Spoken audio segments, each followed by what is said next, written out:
Guys, nandito tayo ulit sa Barangay Masaganap, Handi, Bulacan.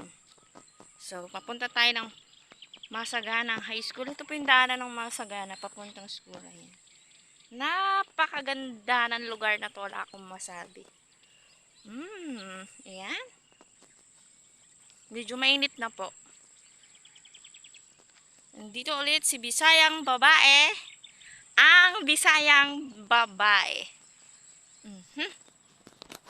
Tutur ko lang po kayo dito. Ayan. Ayan siya. Ayan. Ang napakagandang lugar na favorite kong daan na dinadaan.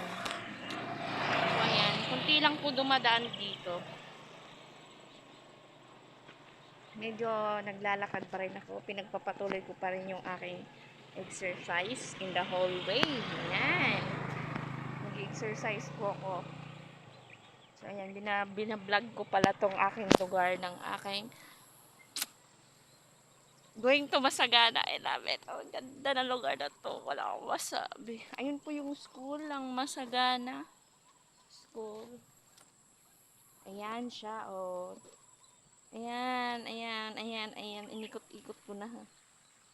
Ayan, see? Alright. Kukunti lang kami nandito in the place.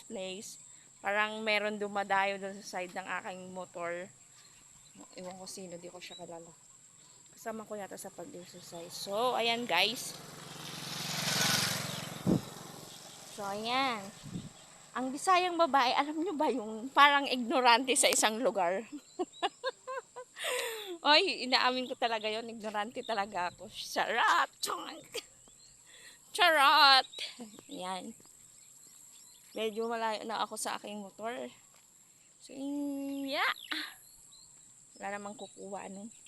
Takot na lang sila akin. Malakas ang Bisayang babae. Charot!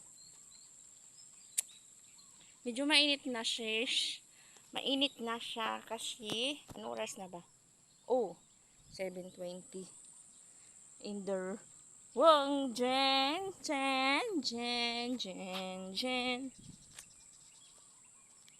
So, ayan, medyo basa na rin yung likod ko. Medyo nabawas-bawasan yung mga pats. Charot. Pats talaga. Ay, pats! So, ayan. Napakatahimik po dito. Pag Monday to Friday, so marami po ditong dumadaan. Kasi, daanan po ito ng papuntang school, high school, going to Masagana. Yan.